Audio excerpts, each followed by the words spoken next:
Com o recente lançamento do capítulo 1092 de One Piece, muitas coisas misteriosas ficaram no ar para serem desvendadas, como por exemplo, como o robô ancestral gigante despertou, agora que Vega Force 1 foi destruído, como os Mugiwaras vão fugir de Egghead e para onde Kuma está indo. Todos esses mistérios eu vou tentar desvendar aqui nesse vídeo para vocês, então já deixa aí nos comentários qual foi a sua dúvida ou até mesmo o que você viu de interessante nesse capítulo que ninguém mais viu. E já que você tá aí, já aproveita logo para deixar o seu like no canal, caso você já esteja com a gente aqui há algum tempo. E se você tá chegando novo por aqui, se gostar do vídeo, se inscreve no canal para dar essa moral. Agora chega de enrolação e vamos para o vídeo.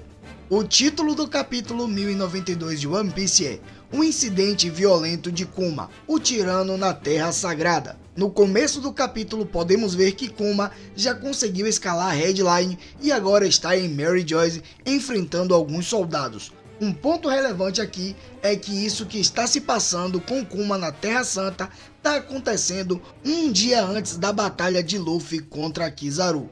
Vemos que os soldados não conseguem conter Kuma, então Akainu aparece diante dele. Um ponto interessante nessa cena é que podemos ver que os Tenryubitos também aparecem no mesmo local da batalha, e um deles acaba pisando na cabeça de um dos soldados que está caído no chão depois de sua luta contra Kuma. Eu ia falar aqui que os Tenryubitos têm uma personalidade de merda, mas vocês já estão cansados de saber disso. Uma coisa legal nisso tudo é que ficamos sabendo que os esforços do exército revolucionário para deixar os Tenryubitos sem mantimentos tá funcionando, mas o engraçado é que um Tenryubito reclama de não ter lagosta para ele comer. Sabe o que é isso, irmão? Lagosta? Eu nunca nem comi lagosta em minha vida e isso não quer dizer que eu tô passando fome. Acho que o exército revolucionário precisa melhorar um pouco mais essa estratégia. Sei lá, tirar o feijão, o arroz, a carne, mas só a lagosta tá de sacanagem comigo na moral mesmo. Voltando para o capítulo, uma batalha entre Kuma e Akainu começa. Uma hora Akainu batia e na outra Kuma apanhava. Contudo, Akainu chegou a fazer uma pergunta interessante para Kuma antes de arrancar metade do rosto dele e também uma perna. Akainu perguntou para onde Kuma estava indo, e esse é um grande mistério que ainda não foi revelado. Eu acredito que Kuma está indo em direção ao Chapéu de Palha Gigante, pois esse é um outro mistério que ainda precisa ser revelado, e eu acredito que Kuma pode ter sido modificado para se tornar um robô, tendo como base aquele robô ancestral gigante que tá lá em Egghead. E se o Chapéu de Palha Gigante for mesmo de Joy Boy, isso pode fazer algum sentido, ainda mais que mais pra frente vamos ter uma referência a esse robô gigante ainda nesse capítulo. Ainda nessa cena vemos um pequeno flashback de Akainu com Bonnie, também do momento em que ele tinha capturado ela, porém nada que tenha uma relevância de mistério ou curiosidade para a história. A cena muda e agora chegamos na ilha de Egghead. Vemos que os monstros marinhos já foram derrotados pelos pacifistas. A luta de Kizaru contra Luffy em seu modo Snakeman também está rolando. Então, pelo visto, nenhum dos dois estão lutando a sério ainda. Então aí você pode me perguntar, mas por que Luffy está em seu modo Snakeman e não em seu modo Baldman? Então, eu acredito que assim como foi na luta de Luffy contra Katakuri, onde ele precisou focar mais em velocidade do que força, já que Katakuri tinha um haki de observação mais apurado do que o de Luffy, eu acho que Luffy tentou testar a velocidade de Kizaru usando o seu modo Snakeman, já que esse é o seu modo mais rápido depois do modo Nick, é claro. E como Luffy já tinha dito para Kizaru que estava 100 vezes mais forte do que da primeira vez que ele enfrentou Kizaru, então faz sentido ele querer usar o modo Snakeman para fazer um teste, já que eles já tinham determinado conhecimento da velocidade de Kizaru por causa que eles já tinham se enfrentado em Sabaody. Contudo, galera, o modo Snakeman de Luffy não foi páreo para Kizaru, porque Kizaru acerta um chute em Luffy tão poderoso que Luffy voa longe, atravessando até mesmo o Vega Force 1 e o destruindo. As duas coisas mais interessantes aqui nessa parte é que dá pra notar que pelo visto Kizaru não é uma má pessoa. Ele só está obedecendo às ordens que foram lhe dadas. Então, pelo que vemos, ele não tem a personalidade ruim. Ele só está sendo comandado por pessoas ruins, já que ele mesmo diz que não tem vontade nenhuma de matar o Dr. Vegapunk. Outra coisa legal é que vemos que nem Frank, nem Lilith, nem Bonnie e nem mesmo Sunny sofreram nenhum arranhão, mesmo eles estando sendo carregados por Vega Force 1. Tanto é que podemos ver nessa imagem que todos eles estão no chão, porém Sunny está virado de lado. Lembrando, lógico, que Sunny é resistente pra caramba. Outra coisa que reforça a ideia de que Kizaru não é uma má pessoa é que Bonnie e Frank tentam atacá-lo, e ele nem ao menos tenta contra-atacar. Ou seja, a única coisa que ele quer é cumprir a sua missão sem precisar matar mais pessoas do que ele já foi ordenado a fazer. Mais uma coisa legal nessa parte também é que Frank tenta atacar Kizaru com o Radical Beam, que é um laser feito à base de luz inspirado no próprio poder de Kizaru. Então eu acredito que não iria adiantar de nada. Vemos agora dentro de Lab Phase. Vegapunk está comemorando por ter conseguido descobrir a senha que York tinha colocado para a desativação dos escudos. O Sop recebe uma ligação de Frank, preocupado pois Kizaru tinha sumido diante de seus olhos. E podemos ver então que Kizaru já está ao lado do Dr. Vegapunk. E ele diz que Vega Force 1 já foi destruído. Temos que lembrar, galera, que Vega Force 1 era peça fundamental no plano de Nami e de Dr. Vegapunk para que eles pudessem fugir da ilha de Egghead, o que cria uma grande questão.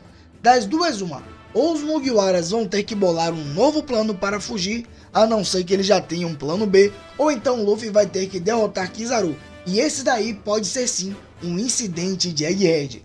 E por falar em Luffy derrotar Kizaru, ele também aparece dentro da sala de Lab Phase. E dessa vez ele está com o Gear 50 ativado. E então já é mostrado ele usando a sua forma gigante. E ele usa o seu braço para agarrar Kizaru para puxá-lo para fora de Lab Phase. Nessa cena podemos ver que os Mugiwaras que aparecem na imagem e também Atlas e o Dr. Vegapunk ficam com seus olhos saltados da cara, assim como tinha acontecido da vez que Luffy tinha puxado o Kaido de dentro do castelo de Onigashima. Porém, o mais interessante mesmo é que Kizaru não ficou com seus olhos saltados. Será que Luffy não consegue usar o despertar da Hito Hito no Mi para transformar algo não tangível em borracha, como por exemplo o poder de Kizaru, que é feito de luz? Será que Luffy não tem essa capacidade de transformar coisas desse tipo? Por exemplo, fogo, vento, luz. Será que essas coisas Luffy não consegue transformar em borracha também? Temos que lembrar que tem uma cena de Luffy contra Kaido, onde Kaido usou Boro Brave para acertar Luffy, e Luffy puxa uma parte do chão para transformá-lo em borracha e devolver o Boro Brave de Kaido. O que fica aquela dúvida, será que Luffy em algum momento conseguiu transformar o Boro Brave em borracha também para devolvê-lo e depois destransformar para acertar Kaido? Afinal de contas, em várias outras cenas, Kaido usou seu Boro Brave e Luffy não transformou em borracha. Fora que Kaido também usou seu sopro cortante e Luffy não conseguiu transformar o vento em borracha. O que talvez possa confirmar que Luffy não consegue usar o despertar de sua Akuma no Mi para transformar coisas não tangíveis em borracha. Mas isso aí só vamos descobrir um pouco mais pra frente. Outras coisas bastante legais também reveladas ainda nessa cena é que Luffy disse que depois do chute de Kizaru, ele acabou passando 2 vezes pela barreira de Lab Phase quando ela ainda estava ativada. Provavelmente uma das vezes foi quando Kizaru chutou ele e depois ele deve ter passado de volta para retornar para Lab Phase para assim continuar o seu duelo contra Kizaru. Tanto é que podemos ver que o corpo de Luffy está emanando bastante calor e Luffy até diz que aquilo doeu um pouco. Porém, isso já mostra que Luffy está em um nível de poder muito insano, já que esses lasers são feitos através do estudo que Vegapunk fez sobre a Akuma no Mi de Kizaru. Então isso já mostra que não vai ser com qualquer laser que Kizaru poderá derrotar Luffy. Isso já deixa muito claro que Luffy tem uma determinada resistência aos poderes da Pika Pika no Mi.